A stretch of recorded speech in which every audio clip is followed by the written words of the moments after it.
ICQ Podcast episode 265, Online Purchasing Killing Hamfests.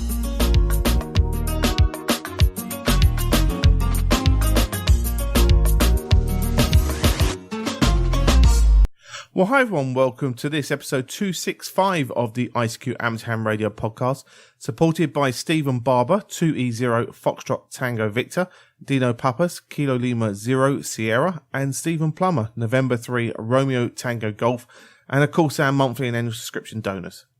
In this episode, Martin M0NJX is joined by Matthew Mike 0 November Juliet X-Ray, Bill November 3 Juliet India X-Ray, and Chris, Mike 0 Tango Charlie Hotel, to discuss latest amateur ham radio news. Myself, Colin M6BOY, rounds up the news in brief, and this episode's feature is a feature discussing is online purchasing killing your local Hamfests. Well, as always, it's our donors that help keep us advert free, and I'm sure a lot of people would say, following on from thinking about the whole Facebook selling your personal details, etc., see the value of supporting a show as it doesn't sell your details. And we've got three people in this episode to thank, and that's Stephen Barber, who set up a monthly subscription plan. And he says you get a lot of great information from the ICQ podcast and keep up the good work. So thanks up for that. It's Stephen Barber, 2E0 Foxtrot Tango Victor. Dino Papas, Kilo Lima 0 Sierra, sent us a one-off donation. He's a regular contributor to the show. Thanks a lot, Dino, for that. And he says keep up the great work, which we certainly will do for you. And we finish off with Stephen Plummer, November 3 Romeo Tango Golf, who says he's newly licensed again ham. Coming back to a hobby with the call sign November 3 Romeo Tango Golf, living in Maryland in the States. He's had a technician license some 20 years ago, but didn't have the time to pursue the hobby, just due to the usual family and work obligations. So he's now entered retirement and he's getting back involved. So Stephen, I really hope you enjoy the hobby, and there's a lot of people in your local area that are going to help you get up to speed and, as I say, enjoy all the aspects of the hobby, and you find something that certainly interests yourself. As always, guys, your support keeps us advert free, and you can visit www.icqpodcast.com, where anything you send our way is always greatly appreciated. Well, now we join Martin, Matthew, Bill, and Chris to discuss the latest amateur ham radio news, including Canada get new 5 megahertz allocation and the state of ham radio in 2018. I hope you enjoy. Hi, guys, and welcome to episode 265 of the ICQ podcast, and this episode's news roundtable. Tonight I'm joined by Mr. Matthew Nassau M0NJX. Hi, Matt. Good evening, good afternoon, good morning, and hello. And no gravelly voice then?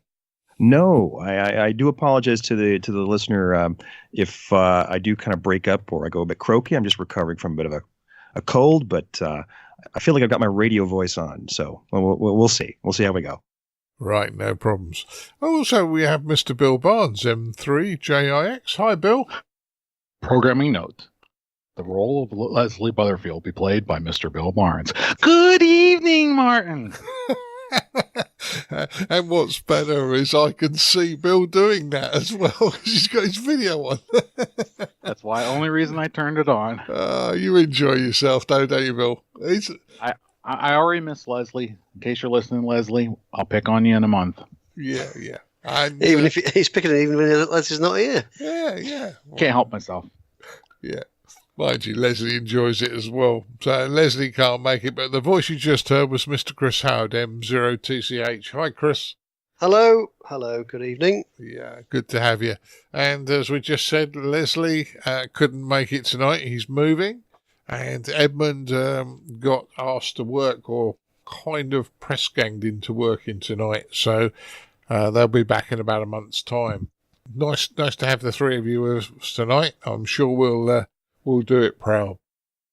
Starting the first news story, Canada is going to get some extra allocation on 60 metres to 5 megs, and they're going to be allowed to use 100 watts on the WRC15 band, I believe, aren't they, Bill? Yes, this is actually very exciting, because I hope that we do the exact same thing in the United States here. They have the same 5 channels on 60 meters that we have with 100 watts. Well, they dropped one of the channels and added in the WRC15 band from, what is that, 3.4 5.351.5 to 5.366.5 kilohertz, but they get to keep and use 100 watts on that band instead of dropping back to 15, and that's incredibly promising. Yeah. I would say it makes sense that you're both massive countries and right next to each other. So with a common language, it makes sense that the FCC should give you the same as they get, I would have thought, Bill. I sure hope so, but time will tell. Magic. Matthew, what do you think about this? Because you spent a lot of time in Canada, didn't you? Oh, that's the most tenuous link ever. Yes, I grew up in Canada, Burlington, Ontario. Big shout out to you guys. So I've never played with the 60 meter band. I know I've kind of watched from the sidelines. It looks complicated. It's fragmented. It's not exactly aligned. And it's like a slow car crash from my perspective. Slowly things are kind of moving forward and just, it's being spread about. But, I guess time will tell. And this is a long-term hobby that we'll seeing the migration of countries aligning themselves. Work 15 is getting adopted and absorbed. So I guess when it's more mature and when it's ready to go, they'll find me finally investing in a rig that can do it, and maybe I'll have a try. But I like a simple, give me a band stop high and low and let me twirl the dial and listen in and see what's going on. So yeah, a bit of a small comment from me, but there you are. Yeah, I can understand where you're going there, Matt, but having been on 60 meters, it is fun. What do you think, Chris? Well, anything that gives people more frequencies to go and play with is always good. And if it's all joined up around the world, there's nothing more frustrating than having bands that are not joined up. All the better. And of course, Bill being in Pennsylvania, you're not too far from that part of the world, are you? So yeah, hopefully that'll work out well. It's not uncommon to work, VE 1, 2s, and 3s from my location. Yeah, sounds very good. So, I would say it's nice to see that there may be some harmonisation, at least in your part of the world. And what you were saying, Matt, about frequencies, it'd be nice if all amateurs had the same frequencies all the way around the world, because then some of our allocations, if they matched what you get in the States, would be quite larger bands. So that would have been nice. Still, never mind. Second one on the 60 meters here, which I thought was quite interesting. Beijing are authorising 60 meters from the 1st of July. Chris, do you want to go first on this one? Well, yeah. Once again, it's good that we've got more amateurs that are able to use more frequencies. I've never worked China. I've not heard much. I don't know how much. Obviously, we know that they make a lot of radio coming to China. I don't think I've ever heard anybody on the air myself from China, or I don't know how popular a hobby it is in that part of the world. But obviously, they do use amateur radio, and it's great that they've got additional allocation. But I don't really know much else about how amateur radio works in that part of the world. No, as you say, a lot of stuff gets built down there. So I would guess it's starting to increase the number of amateurs, and we maybe need to look this up at some point in time. Matthew, you're a QRP person mainly, so China for you is probably not the easiest, I'd suggest. Yeah, I've never worked anyone in China as well. I mean, my distance record is from the United Kingdom to Port Dickson in Malaysia on 10 watts. That's SSB. That was about 10,000 kilometers. Very proud of that on 15 meters. But yeah, by far, and I have to join Chris in this comment, it's a bit of a kind of a dark box as to how things work in China in terms of licensing enablement, and you don't really hear many hams on the radio. What I do hear is when I dial around outside the amateur bands, I can listen to shortwave radio, and you get Radio China International or what? I think it's RCI. They seem to be everywhere, just up above I think 7.2 meg. I seem to recall. So again, I'm more than happy to see a synchronization of countries adopting standardized band plans. That's what the game's all about. I would just encourage them to make use of those bands. Right? Let's hear them on the air.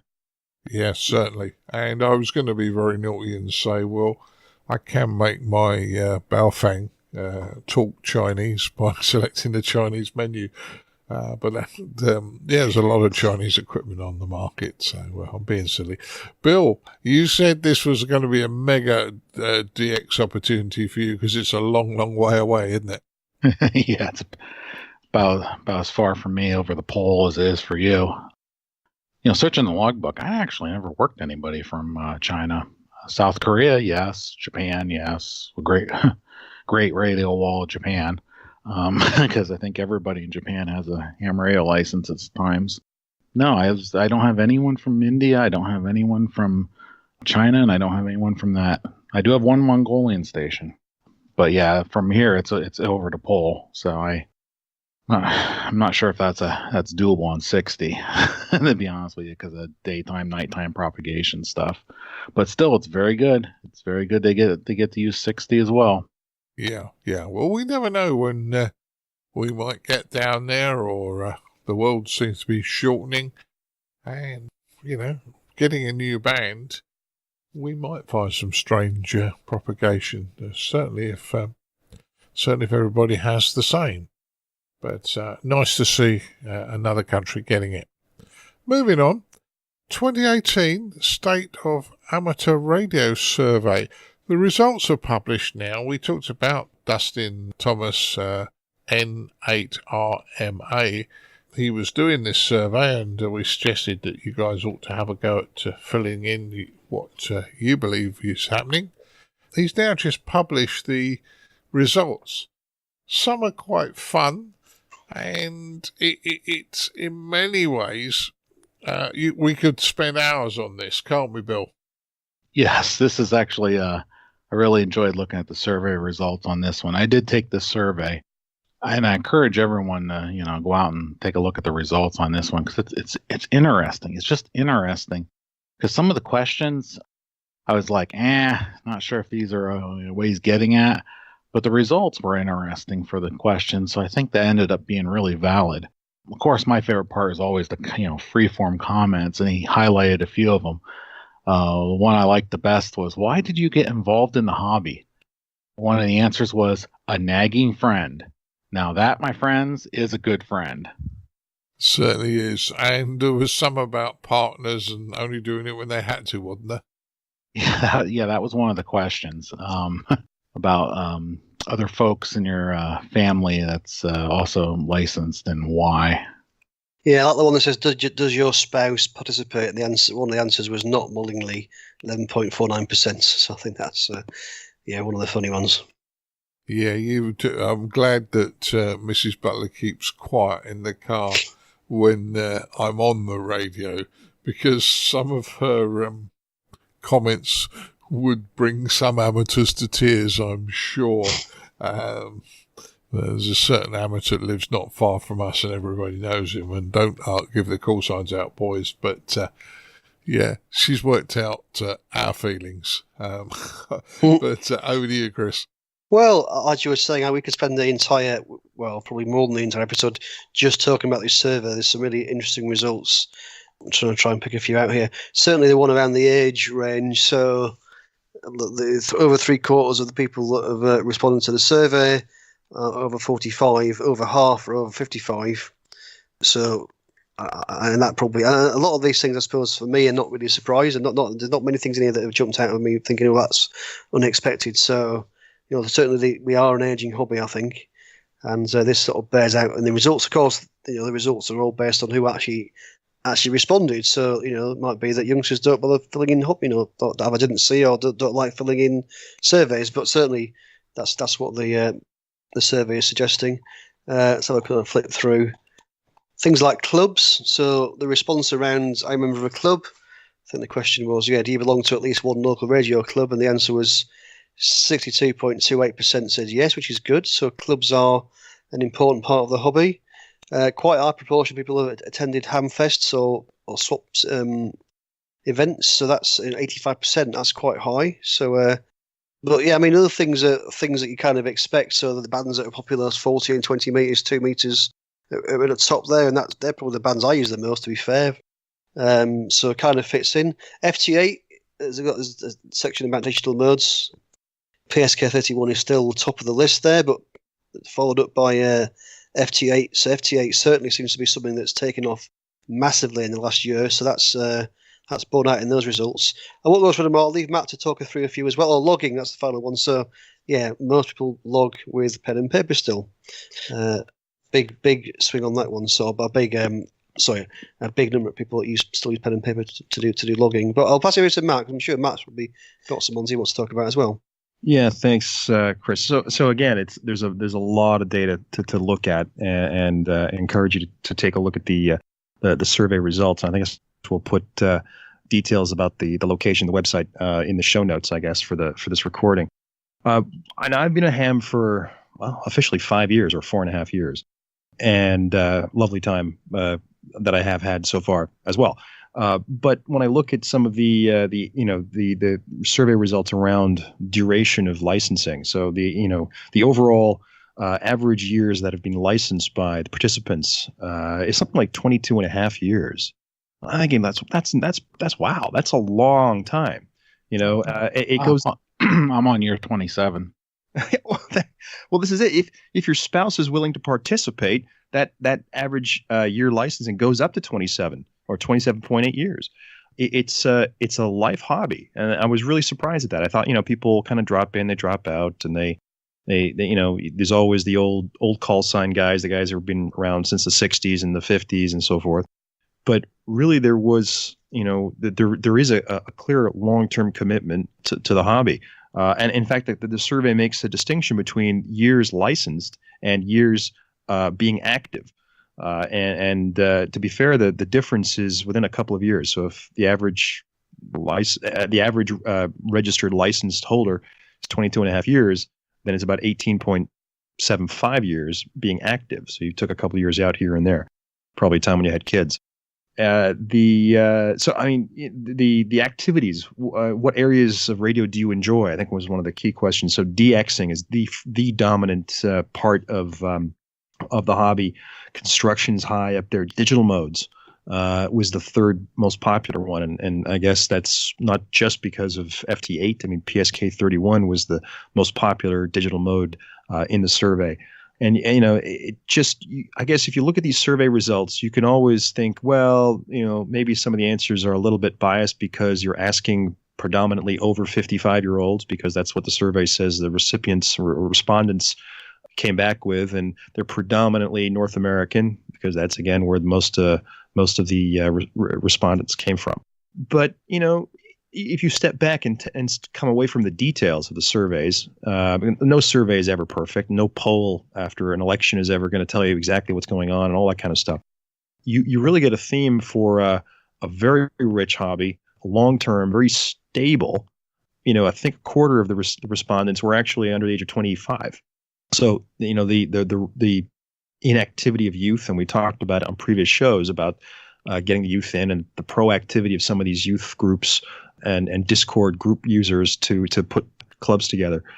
It's still there. It's still a vibrant hobby. So I think it's a really, really positive statement about the state of the health of the hobby. It is, let's say, North American dominated.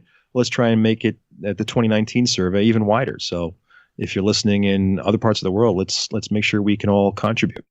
Yeah, no problems at all. Bill, one last thing. Do you want to mention the pen and paper? I saw you sort of twitch a little bit on the video. I don't understand how you fill up multiple logbooks and don't put that in the computer so that you don't go crazy trying to answer QSL cards. And you just type the call sign in, and then right there's the whole thing pops up on the computer. You can say, yep, I got a paper card, fill out one, stick it in the post, and away it goes. That blew my mind when I saw that. Yeah, it's one of those. I don't do that much logbook stuff, and I use the logbook on QRZ, and I get people sort of contact me wanting to confirm calls they've had with me, and I don't put them all into QRZ, so I apologise if you haven't had a confirmation from me. I'm one of the worst at.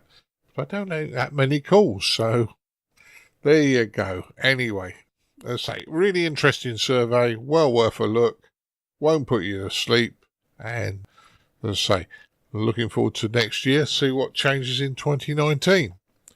Moving on to our next one. This one's got to be great, and I keep passing these to Bill, but most of the stories seem to have come from your side of the pond, Bill, this time.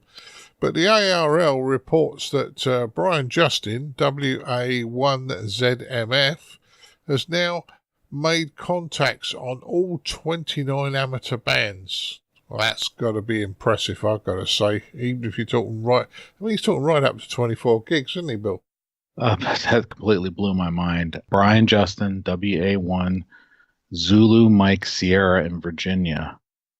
And I don't know what to say. I feel like I should kick up my game here a little bit, but I pulled up the U.S. band plan, and I counted, based on my recollection of doing bands, and so I made at least one contact, 160 all the way through 1.2 gig, but he got all the way up into the 24. Well, if he had as many as he did, he had to get in the 47 gigs, 76 gigs, 123 gigs, 141, above 275 gigs. That's amazing. And then he turned around and did the brand new super low frequency bands of 2.2 kilometers. I'm the only one that says that, by the way, and 630 meters. So that's impressive. Yeah, yes, brilliant, I would say. Matthew, your thoughts? Well, I mean, I am not worthy. I'm doing the whole sort of Wayne's World thing. They're not worthy. We're not worthy. Astounding, for someone to... It sounds easy, right? Well, we have amateur licenses. We have a spectrum. We have, right to use it. Let's change the dial and go up to, 200 and something gigahertz. My God, that's just an enormous number.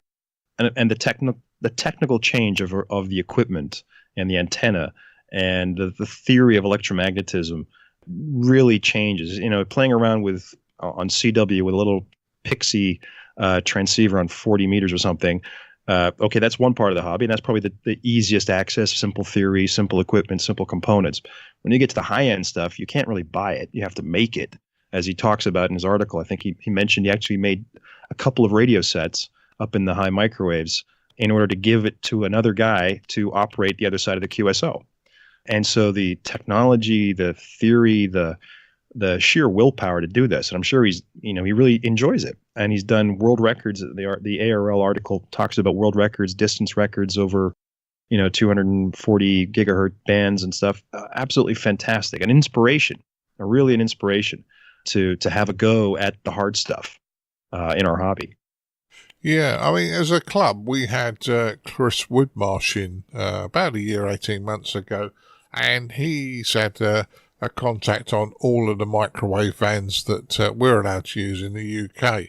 And very, very interesting guy, Chris is. He also runs the GB3 VHF and GB3 UHF beacons in the UK.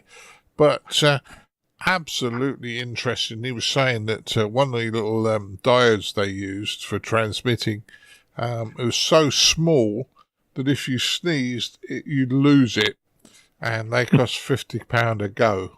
So he said, don't sneeze while you're trying to mount this onto a bit of PCB. And he said, literally a cut under the diode, and that's the gap. It's quite strange. But different world. Chris, what's your thoughts? Yeah, so, I mean, amazing to actually work on. I mean, I was just at a quick count on my hands. I think I've probably ever worked only about 8 bands. So I know you've worked a few more. And so incredible to have worked. What was the number? 29? Was that the number he'd worked? I mean, just an incredible number. I mean, like you say, having to, everyone said really, building the kit to do that, all transverters and different aerials and all that equipment that you must have to build to be able to get on those bands is just incredible. So and make contacts on them is that's a real achievement. Yeah, and just on that point, I mean, he one of the, I'm just trying to find the article statement, talks about operating a 500 watt input power, but getting about 500 milliwatts ERP. This was on I'm trying to think what the band it was. Anyway, doesn't matter. But it was on the 136 kilohertz low band. But as you say, the effort and the design and the making it happen. The guy's making stuff happen, which I think is just wonderful. Well done. Yeah. Well, as I say, I think all of us are going to say we're not worthy, but in fairness, good on you, sir. And it's what makes our hobby great. Last news story today.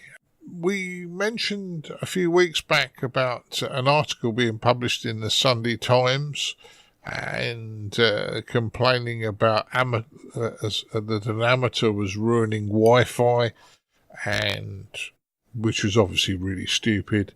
The Sunday Times has now printed a follow-up from RSGB Communications Manager Heather Parsons, who both you and I have met, haven't we, Chris?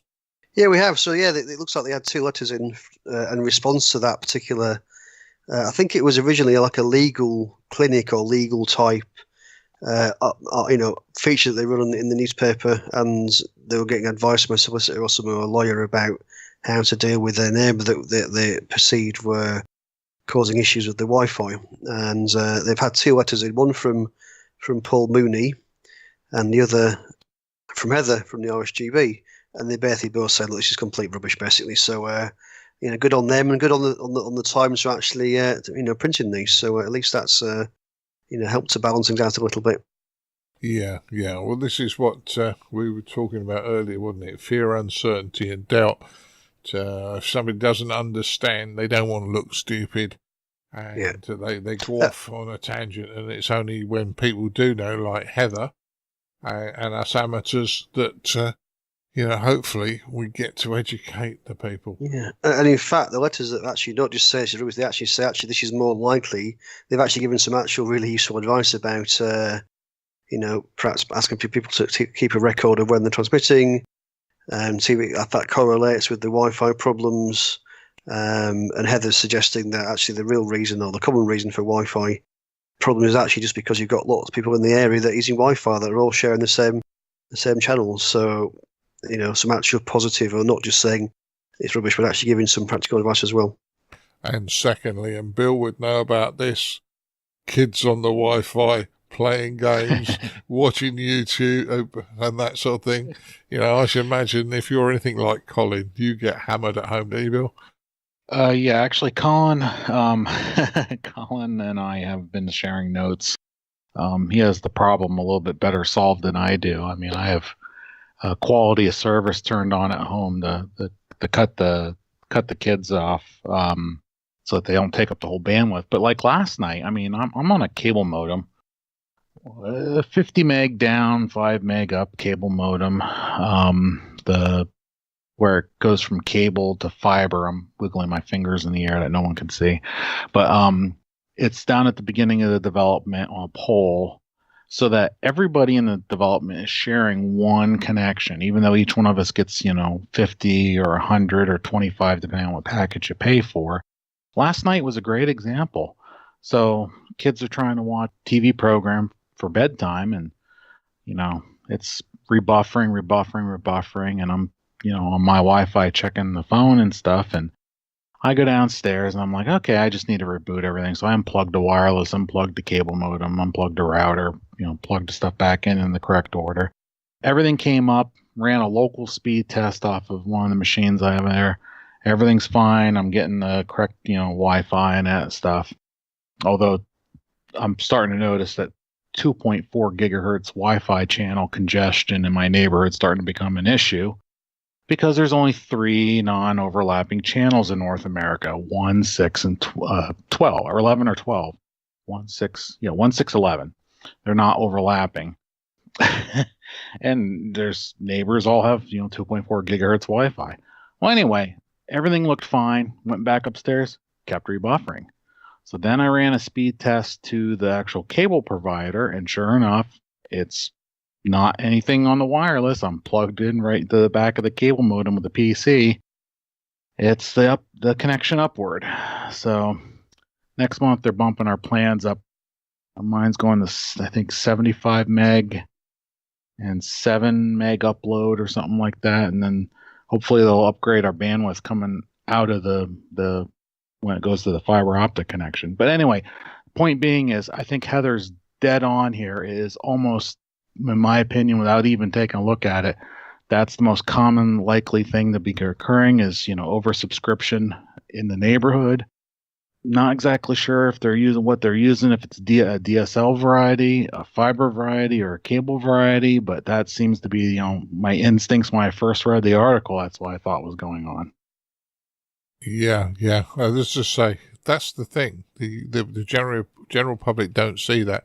I mean, I know Colin has now got mega internet, and he's probably got the best internet of all of us, although he pays through the nose for it.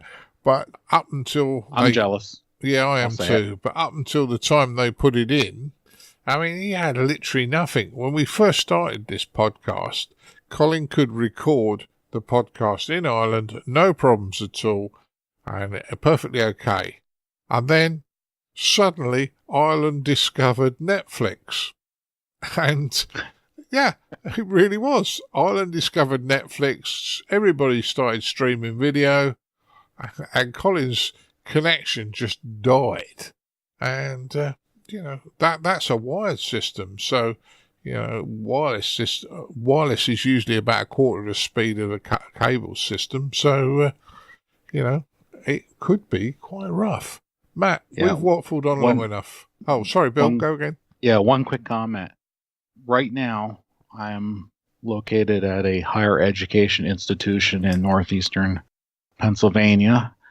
Netflix traffic right now, at this minute, is 1.58 gigabytes.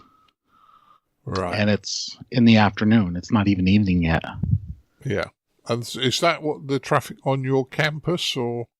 We actually go out to a Netflix cache now. That's the dedicated pipe for just Netflix. All right. I mean, regular internet traffic right now that's 190 meg on the one, 100 meg on the other, 64 meg on the other. I mean, once you pull that Netflix and CDN traffic out, the content delivery network stuff, it just drops off quickly. Yeah. Is it true that, I mean, I don't know if it's an urban myth, but I heard a statistic that said that Netflix occupies 1/3 of U.S., or maybe global internet traffic in peak time. Is it that prevalent? I can say here that's pretty close. I don't know about anything outside of our network, but inside here, yeah, that's pretty close. It's about a third. Also, junk mail is a lot. Spam mail is quite high still. Wow.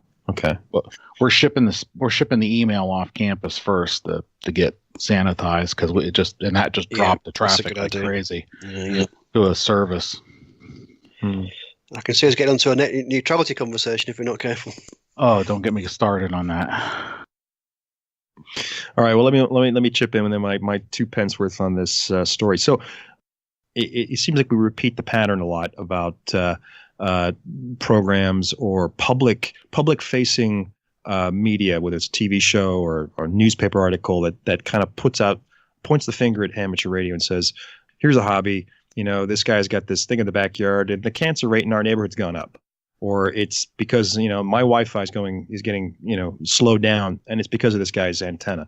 And of course, the response is then, 2 or 3 inches of column space in the answer section to come back and allow us to respond to RSGB, as we've discussed. And another independent writer wrote into the Times and explained that maybe it's not that superficially simplistic that an antenna interferes with your Wi-Fi.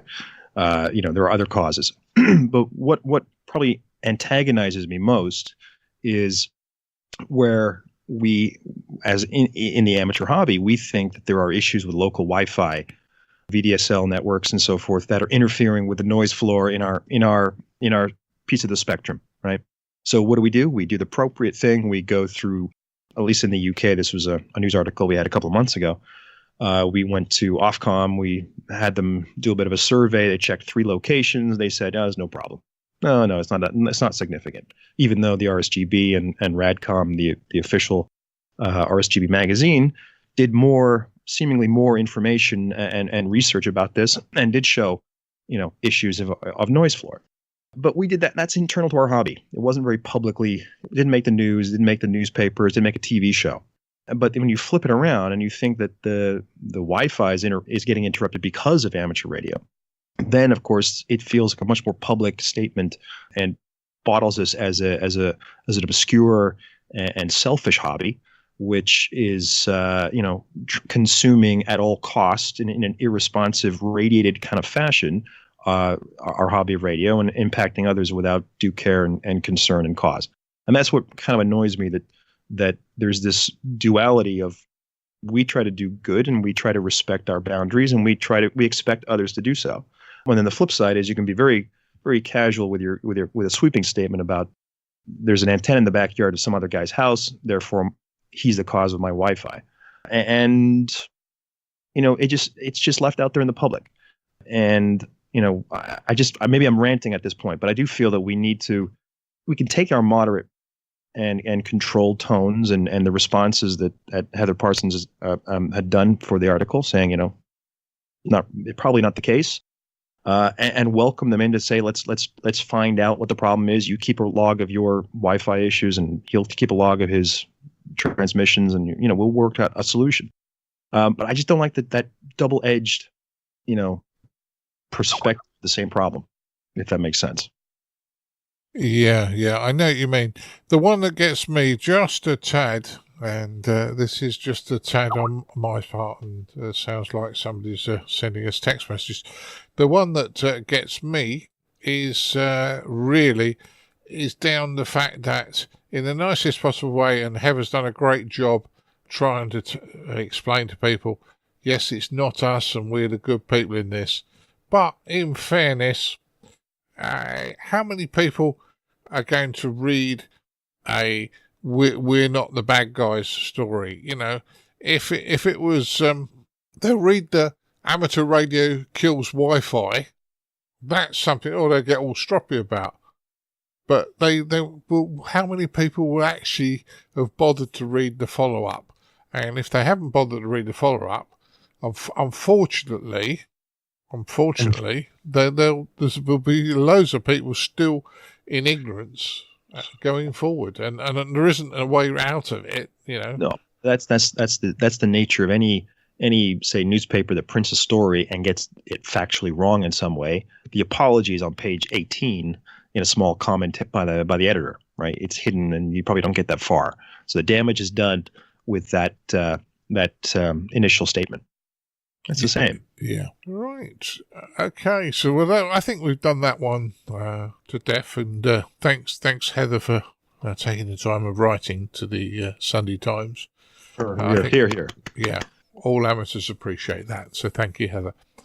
Right, guys. That concludes the news roundtable. Bill, you're running close to your hard stop, so we're going to let you tell us what you've been up to in amateur radio first, just in case you have to disappear. Actually, I'm good now. I just got the text message that the kids' sporting event is canceled due to rain tonight, so we're good. Anyway, I started putting a Post-it note on the side of the monitor and jotting down notes so I don't forget things. So this is the Post-it note here.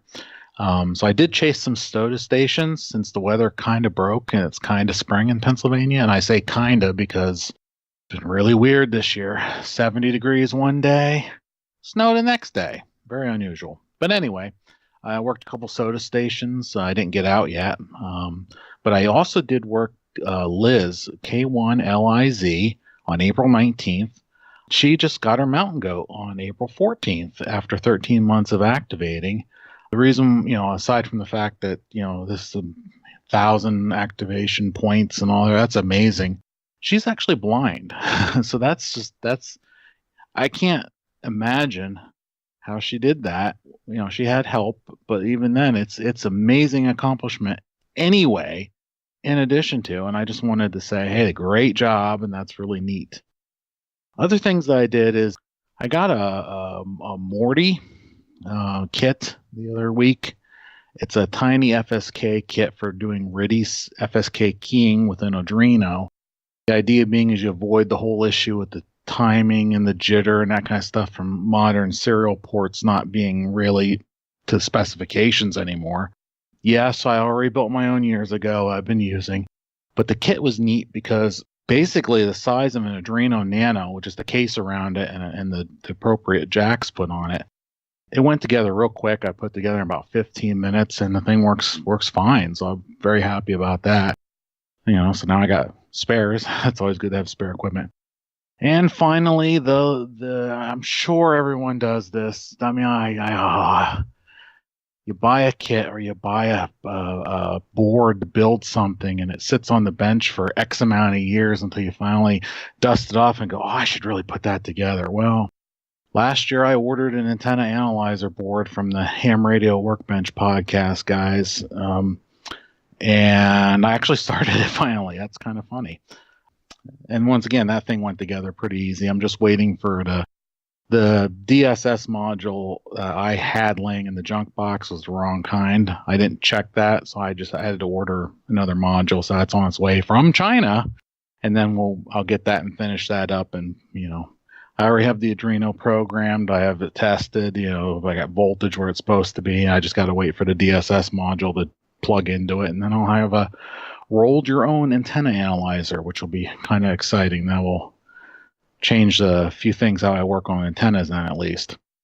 So that's about it on my end. How about you guys? Yeah, sounds like you've been real busy. So, that's looking fun. Well, both Matthew and Chris are probably going to tell you some of what I've been up to as well. But go on, Matthew, you go first, because Chris has been involved in a lot of things I've been up to. So, yeah, well, kind of quiet. I had a couple things to do in work, which is always a bit of an occupation. And I travel to Spain once a week every month to visit the family out there. And when I get there, I have like zero time. It's daddy time. It's husband time. So I'm quite happy to leave the radio rig at home. But actually, talking about leaving things on, you buying things and leaving them for a while, as Bill just mentioned, I picked up an old rig at a Hamfest, the Kempton Park Hamfest, about 6 months ago. And I had been looking for a 2-meter SSB kind of CW rig, and landed myself a Yaesu FT 480. Again, as partly as a function of the weather and stuff, you kind of bought it, full intentions of testing it out and having a go and practicing CW and all these kind of things. Stuff gets in the way, and it's warmer to stay indoors than bother to put an antenna up outside. But we had good weather, especially last weekend, and I pushed my mast up, my 8-meter mast in the backyard, and strapped my collinear on the top and started dialing in to see how this rig was performing, and it's reasonably pretty good. I'm quite pleased with the sound and it's dialing, and it's all the bands, and it seems to be working good. The bands were quiet, I have to say. One problem I think I've detected is that I was listening to a guy who was calling CQ, and he was starting a QSO with a station. And they QS-wide to, I think, 144.29 for an SSB conversation. And I couldn't find them at 2.9. I had to find them at 2.92. So that's like a 2 kilohertz difference. So it sounds like the PLL needs to be realigned a little bit. But fortunately, I received the manual to go. Well, manual. It's a pretty slim book, but it's the FT480 manual, user guide with some troubleshooting and schematic information in the back, and it does describe how to align the PLL circuit with voltages. And so I'm debating whether to try that or bring it to the club and have a go, or maybe get it serviced officially from Yaesu or something like that. But otherwise, that's kind of it. Pretty light with me for the past month, unfortunately. Yeah, no problems, Matt. It's a nice radio, and have a play with it, and possibly worth having a go at doing it yourself. I'm sure we can do something to get it on frequency for you. There's enough of us got frequency counters anyway, so we should be able to do it. Excellent. I'll take you up. We'll find a nice warm Monday evening club night when I know you guys are busy with some new hams in their foundation license training. So when we get a clear part in the schedule, let's try that. Yeah, no problems at all. Chris, you and I always busy on one thing or another. Pretty much. So I've actually done an awful lot of actual radio. What we've been doing, so we've been training some people at the Scout Hall on a Monday night. So we've managed to get, not managed to, you did the work, but we put one of our candidates through the exam on Monday night, and he passed 24 out of 26, which is not bad. Only got two wrong, and one of those questions I thought was a little bit unfair, to be honest. So he did pretty well. So that was good. You did a talk, Martin. I'll let you talk about your talk you did last Thursday night at the club. What I would say is, on that night, Richard brought along a bunch of books for people to take away, which was great. So I picked up a few, one of which I'm reading now, which is The Art and Skill of Radio Telegraphy, which was written by William G. Pierpoint, N0HFF, who sadly is now silent key. But it's a very interesting book. It's all about Morse code and how to learn it, and sort of some of the psychology around learning it. Quite interesting. So I'm starting to read that book, and out of interest, if you want to read it yourself, you actually can download it for free. He was kind of very happy for people to try to get this spread as far and wide as possible, as long as you sort of made it clear that he'd written it and it was copyrighted to him. Then he's very happy for people to download it and read it for free. So that's very good, and very much in the spirit of amateur radio. So yeah, very interesting books. I've been reading that. What else have we been doing? We've been to HMS Belfast, as you know, Martin. So that's one of the things we did together last Saturday. Quite busy actually. So it was quite nice weather. I think spring has finally arrived, although today it's been a bit wet. But I think the weather's starting to improve now, which is good. So it means we can get out a bit more and actually do some operating perhaps outdoors. Yes, it was quite busy, I think, because the weather was good and people were getting out and about. And also busy on the radio. We had 43 QSOs to the special event station, the one that's currently active for the 80th anniversary of the ship being launched. And so, yeah, we had 43 QSOs, which is quite a lot for us. We had a couple of pile-ups. I know, Martin, at one point you handed me the headset after we spotted ourselves on the clusters. So yes, that was good. And so, yeah, very enjoyable, but very busy. In terms of what's coming up, I haven't got anything planned. The only thing we need to do, Martin, is get on and do the satellite contact, don't we? We certainly do. We certainly do, Chris. And we're getting close. I got the aerial. I got the radio programs. We just need some nice weather. And then we'll do it. So you're dead right. We did do the Belfast. We met 3 local hams, or not local, but 3 hams that turned up on Saturday. Brandon, KM6FZD, spent a lot of time nattering to us, and very interesting guy, Brandon. And I say, I know you enjoyed your time with us. Andrew, we also met, and I believe his call sign is M6HYG, although I wasn't particularly good with your handwriting. I thought it might be HHG, but I'm pretty sure it's M6HYG. So, Andrew, thanks for stopping by and saying hi. And we also met David, AF5RP, and he was explaining what he does for a living, driving the big oil tankers from the oil fields. And he's a big fan of military ships and anything military. And we had a long chat with David. That was great fun. Yeah, we're still doing our course for 2 of our students. One was a bit ahead of the other 2. He's now passed his foundation license, or will officially find out this week, so that's good. Chris mentioned I did a club talk. Yes, but more importantly, and maybe at some point in time, if anybody's interested, I may do a talk on this. We've just done a whole new set of club rules. Over the last 2 years, Chris, Martin and myself are on the committee of the local club, and we've been trying to make it a viable operation to go forward for another 50 years. We're trying to harden the rules where they needed hardening, but not make them restrictive. And because we're now in a different society. After that, we had a vote on the rule changes, and there were 20 members in the room. A lot said they couldn't make it, but 20 members in the room, and it was carried 19-1. So, okay. I thank the person who voted against it. They had their opinion, but it was carried 19-1.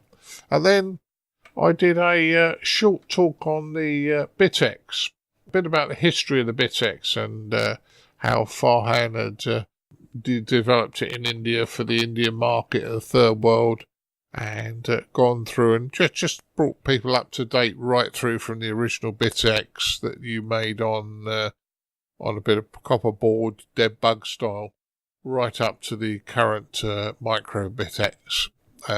So just a quick talk on that.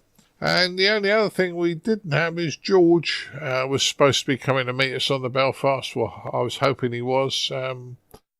But as I say, unfortunately, George, we were there. You didn't say hi, so was a bit of a shame. But George is from what used to be Ham Radio 360, which is now the Workbench podcast. So, George, we looked forward to seeing you.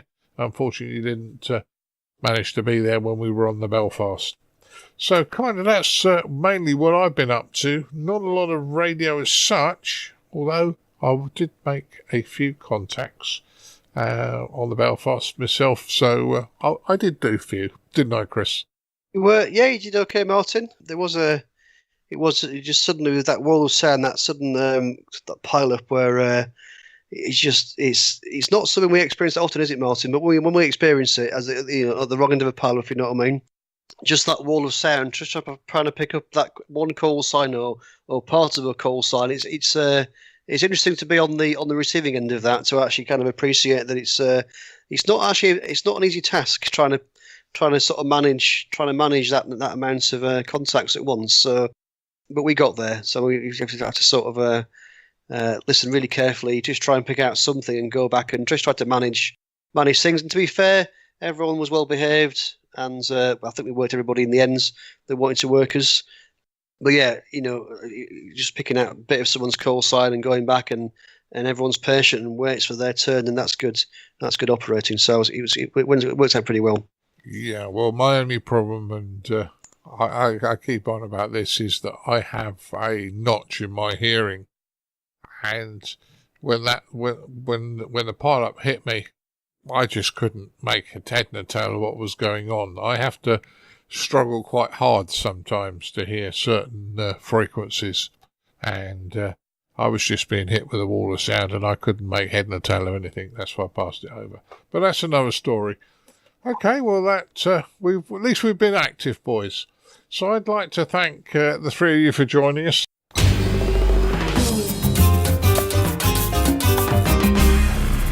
The ICQ Amateur Ham Radio Podcast, serving the amateur ham radio community fortnightly since 2008. And now it's time to have a look at the news in brief with me, Colin M6BOY. And we start off with news for contesters that are heading to Dayton for this year's Hamvention there, and news of lots of contesting events for you. Best first off to visit the contestsupersuite.com website, where there's lots of information there in relation to contesting activities. There's 4 nights of fun being hosted by the North Coast Contesters Group, also supported by the Frankfurt Radio Group and the Mad River Radio Club as well. As I say, so they're going to have lots of stuff going on there. Lots to mention here about antenna forums, RITI contests as well, contest universities, and of course a contest dinner which will be held on the evening of Saturday the 19th of May. So lots of information there for contactors attending the Dayton Hamvention event, which is taking place, as I say, in middle of May this year. The RSGB have awarded the Kenwood Trophy, which is awarded for making a significant contribution to training and development of amateur radio, to the Essex Ham Group. Announcing the award, the General Manager Steve Thomas, Mike 1 Alpha Charlie Bravo, stated that the trophy is awarded in particular for the online training material that has formed the basis for many amateur radio license courses at clubs throughout the UK. Essex Hams thanked the RSGB at the awards ceremony, and obviously passing on all their supporters as well, who continue to drive the group's activities and helping them win the award. So say congratulations to this Ham group, and particularly to Pete Sybil, a friend of the show who we've interviewed in the past, and say congratulations on what you're doing there in the Essex area. And we finish up with news of the First Class CW Operators Club, who are celebrating their 80th anniversary. And throughout May this year, members from around the world will be active on the bands, of course, using Morse code with special call signs, many of them containing the number 80 or an FOC suffix. Points will be awarded for working these call stations. So we've got a link on the ICQ podcast website for more information of how you can take part in this special event and potentially win an award. Well, now we head over to our feature in this episode, which is a feature question: is online purchasing in your local Hamfest? I hope you enjoy.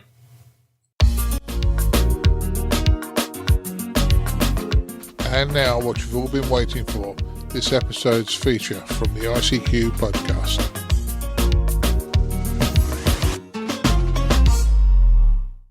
Hi guys, for this episode's feature, I wanted to ask the question: is online purchasing killing off Hamfests? Online purchasing happens a lot these days, not only in amateur radio, but for just about everything. We all want the best possible price, and often at the expense of customer service. And I can understand when you go to a high street shop, you don't get service anymore, so what's the point of going to the high street shop? And therefore we tend to buy a lot of stuff off the internet. Now, I started to think, because I've noticed a couple of Hamfests, a couple of the larger Hamfests in the UK, I've either cut back or disappeared. We were supposed to be going to the Eastbourne Rally next week as part of the ICQ podcast. We were invited down to cover the event, and we rather look forward to it. The organiser contacted us and said, unfortunately, the Eastbourne Rally had been cancelled, and for various reasons. But I would guess it wasn't supported sufficiently to be able to continue. Now, I know what they were trying to do, because we'd had quite a discussion about it in the past, and I quite liked what that they were trying to achieve. Unfortunately, it's had to close because it hadn't got the support it needed to go forward. The other biggest rally in the south of England, Kempton, is now effectively down to one rally a year. They announced they're only doing one rally a year instead of two. So, kind of, why is this happening? If you look at the Kempton rally, not so many of the big dealers are going to them. Well, I think about it, and I have worked for a big dealer and a small dealer, and I think the reasons are when you go to these rallies, they have phenomenal costs. The tables, each one table they put in front of you, they have to pay for. And we're not talking pennies, we're talking £50-60 sometimes per table. Now, if you've got 5 tables at £50, that's £250, right? You've got to pay your staff and all the bits and pieces that go with it. And you're looking about, you might have to actually take £500 profit, that's not turnover, £500 profit before you break even. So it's kind of understandable why some of the big dealers are going, well, no, it ain't worth it. You know, why would I want to do that? I'll just open up, or I'll do special online orders. So I think kind of we are getting into a stage where for the big dealer, it ain't worth going to a Hamfest. And the smaller dealers, yes, which is their lifeline, they do quite well. They usually get a better price table, and they're the stuff that we can't buy easily. They have the interesting bits and pieces. However, the bigger rallies, the bigger the cost of the table for them. So you get less and less of them. So I think the problem is if you're just going along to buy a few odd components, then you might as well buy it on the internet, I'm afraid. And it hurts me to say this. Now, The other question I'll ask is, why would you want to buy a high-priced piece of equipment at a Hamfest or rally? In fairness, I've worked, say, the other side of the table to you, and when you're turning up maybe to buy your expensive rig, thinking you're going to get a few pennies off, which you probably will at the Hamfest, you're trying to ask questions and you're trying to get information, and there you've got other hams around you all pushing and shoving, trying to get their deal and what they want. So you get literally no time to actually speak to the salesperson, understand the product, have a look at it, have a feel of it, make sure it is what you want. It's all very well looking at glossy pictures in magazines. When you actually get up close and personal with some of these radios, that's when you get a feel for what they're going to look like. So, kind of, I'd never want to buy a high price piece of equipment at a rally. Now, what do I think we really want at rallies, and what's the thing that Hamfests and rallies can actually win out on that the internet can't? What do I think we need? Well, a lot of us enjoy the social day out, going and meeting colleagues. It's a good meeting place to go and sit down, have a cup of tea and a chinwag with people that you've met on the radio. You can meet them face to face, and that's a good social day out. And after all, we are social animals. And yeah, you could say we could do this on the internet, but it's not as nice as sitting and having a cup of tea with somebody, let's be honest. It's a chance to find unexpected goodies. You know, sometimes you go to a rally and you're looking and rummaging around, you go, oh, I haven't seen one of those for X years, or, oh, I wanted one of those many years ago. And they come up every now and again and you go, oh, I'll have that, or that'll be useful. So finding things you wouldn't expect, I think, are very good at rallies. The ability to discuss with manufacturers their products. You know, if you can convince a manufacturer to come along, then it's quite good. Then they're not selling you something, but they're the people that can actually show you a high-priced rig, for argument's sake, and discuss with you and talk you through the performances and the things you want to know, and let you have a bit of a play with it. I think another thing I've quite enjoyed at a few Hamfests that I've been to which have got them, but the lecture stream. You know, some Hamfests have had lectures going on where people have given a talk, and I think that's something that if you're interested in a topic and those topics are being covered at a Hamfest, it's worth taking the time to go along and get an insight into what's going on in that part of the hobby. And often it's a place where you can meet other clubs, have a look at what other clubs are doing, and other organisations. So I think that the Hamfest is becoming more a social event place rather than let's go expend and buy the big rig or whatever, because I don't think you save that much money doing it that way. So, without boring you too much, I was at a Hamfest in the UK, a little one, baby one, last year. One we go to pretty much every year. And I whipped out the recorder and we recorded interviews with a number of people on site, not only the organisers, the ladies in the canteen, the dealers, and some of the punters there. And I think you'll hear that this is the type of rally I think we wish to get. So without more ado, this was recorded in November 2017. And it is an interview with a number of people at the Coulston Amateur Radio Transmitter Society's regular rally called the Cats Bazaar. I hope you enjoy. I'm with the hardest people who are working hardest at this rally at Cats. Janice, you're not an amateur, but you're married to Stuart that is. Come on, this is hard work doing the kitchen, isn't it? Yeah, very hard work. And I had to get out of bed early this morning. On a Sunday morning, that ain't fair, is it? Now, come on. That ain't fair. But, I mean, you must have served how many sausage rolls? I mean, I've seen hundreds come out, haven't I? I think we've done at least 300 cups of tea and coffee and probably over 150 sausage rolls.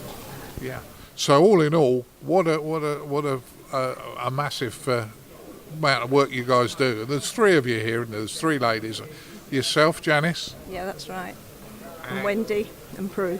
Right. Well, I don't know Wendy, but I've met Prue. I assume this is Wendy next to us in the purple top, who's given me the thumbs up. So that's a good one. So listen.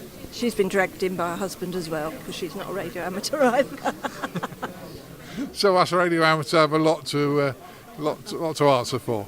But as I say, one of the best canteens I would say that for amateur radio rallies this is, and you guys work really, really hard. So I think everybody here appreciates what you do. Thank you very much. Thank you, Janice, for your time. So I'm with Prue, who is actually a licensed amateur, and I'm looking G4RWW. Hi, Prue.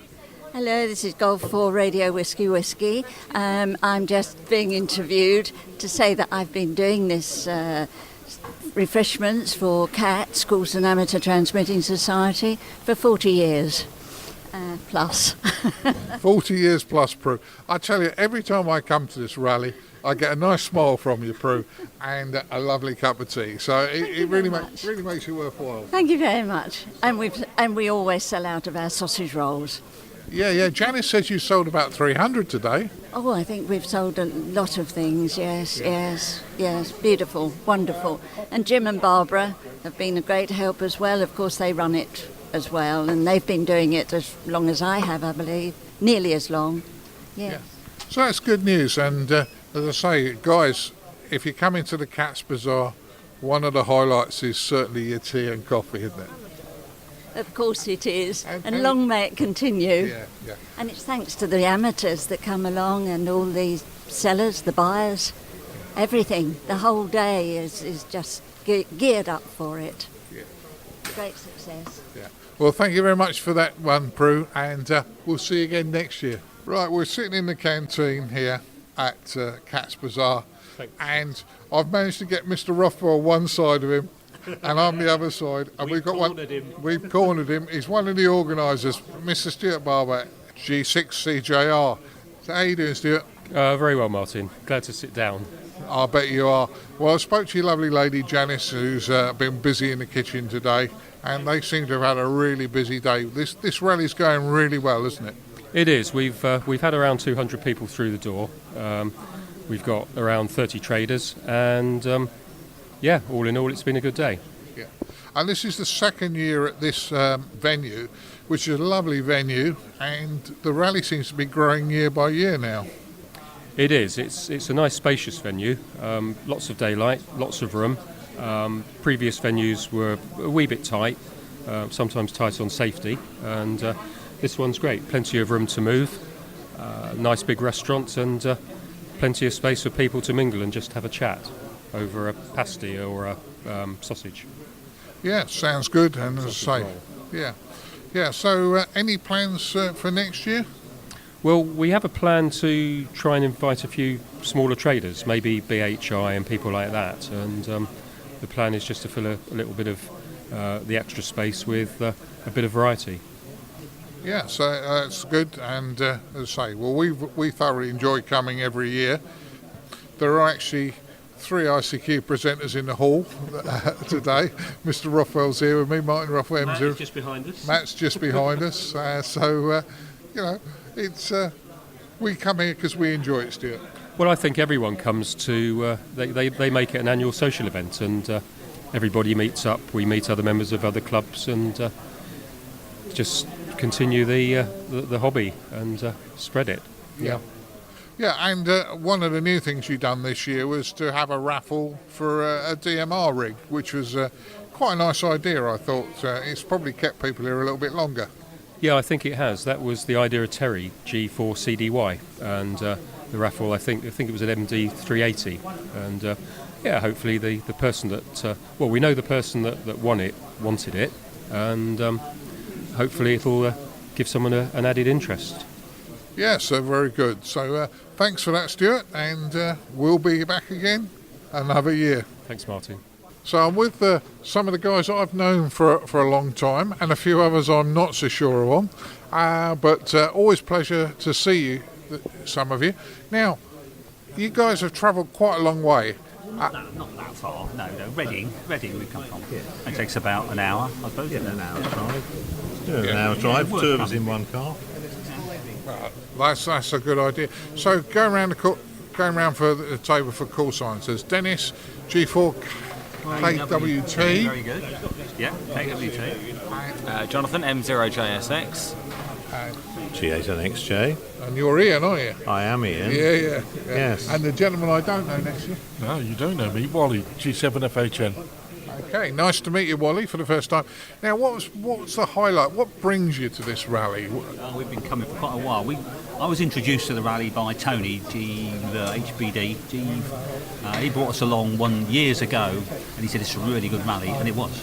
In the little tiny Scout. Yeah. And when we arrived, we thought this is going to take 5 minutes. Go around here. But then when we got in the place, there was such a Aladdin's cave of stuff, and it was all boxes and stacked up, and I came away with several bargains, and I've been coming ever since. I've always come away with a bargain or more. The prices seem to be really good. It's not stupid prices. You can buy good stuff at reasonable prices. Yeah, I think that's the same, and it's the same this time. I think that's the beauty of this rally is the table price is not stupid for the traders, so they're not having to bump their prices up. And the entry fee is quite reasonable too. Yeah, with a cup of coffee. Yes. Yeah. And maybe your employer will join us soon. I refuse to come on the grounds I may incriminate myself. Well, I worked for him as well at one point in my life. Yeah. So, you might be here, but he won't be. Will you, Martin? I refuse to come on the grounds I may incriminate myself. No, okay. No. It's. I can understand why it's expense, and what a lot of people don't realise is, and Jonathan will probably confirm, is for a trader to do a rally, you're starting to pack up from Thursday. You're starting to pack and get stuff ready in the van, and you've got to move it all across. Then you get it here, you've got to be here early, you unpack it. You're here for 3 or 4 hours, then you're back at home, you've got to unpack it all back into stock. Your showroom isn't back together till about Tuesday or Wednesday the following week. It's an actual nightmare, isn't it? It really is. And speaking with my sort of work hat on, you've also got to pay your people your salespeople to come down, and as you say, you can't possibly bring every bit of stock with you, so. You get people to say, have you got a PL259 for a bit of RG58? Yes, back at the store. So you can't bring everything with you, and so it is just a bit of a pain doing rallies. But independent traders, and small guys, it's their bread and butter, and good luck to them. Yeah. It's a different type of rally, though. This one's independent traders normally, small, cherished equipment. Let's say cherished equipment, not junk. Yeah, cherished equipment, and we all find something here we want. So. Thank you very much for chatting to me, guys, and hopefully some other amateurs will find this useful and turn up next year as well. I'm with Robin here at Cat's Bazaar. Robin Sykes from SciComm, SciComm's no longer in existence. No, SciComm finished officially and things like that for mail order and everything 3.5 years ago now. But I'm still doing the rallies and a few boot sales, clearing my old stock, and still enjoying it, and it's a social occasion as much as anything. Yeah, and that's one of the biggest things about this rally is social, isn't it? And we get to have a chat. Yes, and Martin very kindly offers to help. I do occasionally. And we do wine roast me up occasionally, don't we? Oh yeah, several people have, and I have this morning and things as well. But Martin helped me officially and things like that for 3 or 4 years, something like that. So yes, I think we understand each other pretty well now. Yeah, for those who are listening, Rosemary's Robin's ex-wife, is a lovely lady, and Robin and I, when we're together, Robin knows probably a lot of people I don't know, and I know some he doesn't, and we have a real laugh. Yeah, great time and things. I do miss it, but at my age now and things, and I'm not going to tell you over the exactly what that is, but I frightened somebody this morning. But yeah, I've had enough basically, and I just do what shows I feel like doing. Yeah, so I'll admit you're over 21, but yeah, you're enjoying yourself, and that's the most important thing, Robin. Yes, it is, yeah, and it's just meeting all the old customers and everybody else, particularly a meeting like this Cats, where people turn up, which is probably the only one they go to in a year, so yeah, and I like to prove I'm still alive. That too. Listen, thanks, Robin. I'm taking up a lot of your time. You've got a gentleman standing here you were talking to before I bust in, so thanks for that, Robin. That's fine, Martin, yeah, anytime. Cheers, Robin. Yeah. Right, I'm with Tom, G4 DFA. I've known Tom more years than I want to admit. A long time, a very long time. And we're just clearing some of the bits and pieces left over from G3ZMF's departure last year, and a few bits and pieces of my own as well. So we've done reasonably well, cleared a few bits and pieces today. Hopefully it'll all go towards Frank. Yeah. Well, for those who didn't know, G3ZMF, Frank, most people thought he was a repeater keeper, but for NS. But Zany Mad Frank, you cannot have missed. If you remember his hat and the way he used to do business, you would have known him. Yeah, great guy, one of our colourful great guys in the hobby, and he is sadly missed in this area. Yeah, very, very much missed. Anyway, we hope to clear the remains of his bits and pieces now. It's taken a year to sort out what he had. Yeah. Well, that's good, Tom, as I say. And Mr. No, Dennis is. He always manages to catch up on me. Dennis, what are you buying? Junk. Junk? Cherished equipment, surely, Dennis. Yeah, cherished equipment for numerous projects. Right. So last time we saw you, we were up at Yota, and you were building, setting up the fox hunt, or the amateur radio direction finding, I should call it. Yeah, no, I'm going to SCR radio, so making some junction boxes for antennas. All right. Well, that sounds interesting, Dennis. I'll leave you in peace, but thanks for that. Oh, you lucky man. Oh, I might have to cut that one out. Okay, I'm with G1HRD, and I believe that's Vince. Yes. And Vince has been running the bring and buy sale here. Pretty successful, I'd suggest. It's been very successful. Most of the stuff has just been flying out. Yeah, and you've had some interesting items. I mean, we're right at the end of the bring and buy sale now, and you've only got 4 items left. And I'd hope they go for the people that brought them in. It's been very successful this time. I've not seen things go as quickly and so smoothly. It's been a pleasure to do it. Yeah, well, that's good news. Well, say if you arrive at the Cats Bazaar, say there will be a bring and buy here. There's a small commission for you guys, but it's an easy way to sell your equipment. You don't have to stand and argue about it. The boys here do it for you. That's very true, and I'll be doing the same next year as well. Yeah. So thanks very much for that, Vince, and let's wish you every success next year. Well, I'm with the Crystal Palace Club here, one of many clubs that comes along to support this event. Guys, how well has it gone for you? Not very well indeed. We've sold quite a lot of stuff. We got some heavy equipment, some toroidal transformers that we'd dearly like to sell that we haven't moved. But unfortunately, in the last 18 months, year, we've had 3 members who are now silent key, and we've sold quite a lot of their leftover bits and pieces.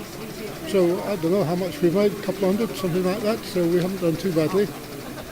Yeah, it sounds really, really good. And I know that I tipped up and said, oh, you got one of those little receivers, and I said it was a really good value, and you sold it pretty quickly. Yeah, thanks for that tip, because we got £30 for that radio, which I didn't expect to go so quickly, actually. And we've done really well, and the crowd's been very nice here as well. A nice group. Yeah, so that all went very well for you, so I'm glad about that. And as I say, thanks very much for your time, but one quick question before I go. You're coming next year? Oh, yes, we'll be here next year, all right? Yeah, so well supported. Yeah, Yeah, you won't be able to stop us coming next year. Yeah, it's good fun, isn't it? Okay, guys, thanks for your time. Bye-bye. Bye. Right, one of these stands here today is doing embroidery of caps, T-shirts and other bits and pieces. So, tell me who you are, sir, and which company and what you're doing. Hello, my name's Giles M0TGV, and the company name is Prism Embroidery, which is my wife's company, and her name is Tracy. Yeah, and Tracy's gone very quiet. You know, you pull a microphone out and people go quiet, but looks like Tracy's doing a good job there. Yeah, no, she's very busy at the moment. She's doing some polo shirts for customers we've got waiting. Yeah, thoroughly enjoying it. You know, she's doing very well, thank you. Yeah, so let's say Worthwhile Rally. Are you going to come next year? Yes, we are. It's the first time we've been here. We like the venue. It's very nice. This morning it was very cold when we turned up, but now it's nice and warm. So it's great. It's great facilities. They've got a lovely canteen, and you know the people here have been very friendly. It's very well done for the club for putting it on. Yeah, it's one of the nicer rallies in my opinion. But then I am biased because I live local. But as I say, looking at what you're doing, I've seen lots of people go away with baseball caps with call signs on, and said, one person said to me, I've got my brother's Christmas present. So think about it, guys. Yeah, no, it's been grand. There's a couple of people who've bought them for friends as well, who have come along and said, you know, can I have a cap with their names? And we also have people asked to put their number plate of their cars on it as well. So, you know, we've done that for them, and loads of other people have asked for different things like polos, fleeces, and hats. And you know, and obviously clubs have come up to us as well, asking whether or not we can provide club uniform for them as well. So it's been a very, very eventful day today for us. Okay, so if somebody wanted to find you, I mean, I've got your card, but if somebody's listening to this podcast and wants to find you, what's the best way to find you? Website? Yeah, the website it would probably be the best way for contacting us, because obviously this goes globally, so because of time zones and everything else like that. All of our information is on our webpage, which is prismembroidery.co.uk, so you can find us on that. Alternatively, if you type in DX covers, which is what we first started out, obviously manufacturing, you should come up at one of the top search ranks there for Prism Embroidery. Contact us via email or telephone number, which is not a problem at all. That's great. Well, thank you very much for your time, and I hope you've had a good day here today, and we'll see you again next year. Yes, we have. Thank you very much for the time, and thank you for putting us on. Thanks. So I'm with Dale, Sutton Chin Club member. How you doing, Dale? Not too bad, not too bad. Better than you were this morning when you told me that both your batteries died, eh? That's it. Wheelchair, forgot to charge it. Went out to the car, flat battery on the car. Nearly went back to bed. But I did make it here, and it's yes, it wasn't too bad here really. Bumped into loads of other club people, so it's worth coming just for that. Yeah. So what you bought, Dale? Come on, tell us. I have bought 2 end connectors. Is that all? That is it. That is all I bought. I had birthday money in my pocket, which I haven't spent. 2 of those. Oh well. At least that's a good one. That's it. Yeah. So I'm just going to use them as spares for the minute. So for the cobwebs we're building. Yeah. Well, you'll have to let us know how the cobwebs go. It's you and Steve building the cobwebs, isn't it? Yeah. The only thing we're stuck on, we can't find the alley at the moment. So once we've got that, you can come and laugh at us on a Monday when we're trying to string it together. I'll never laugh at you guys. So does it have to be alley, or could it be any metal? No, I think because we need a bit of flexibility in it when it's where all the poles connect to make the structure. So I think it needs a little bit flexible, and also with other steel, we don't want it to crack if in cold weather. Right. Okay. Well, that sounds good. So, would you be coming here next year? Yeah, I'll come here. Probably won't be going to Kempton, but I will definitely be coming here. Right. Sounds good to me. Listen, Dale. Enjoy the rest of the day. Thanks very much for your time. Okay. You take care. Catch you soon. Cheers, Dale.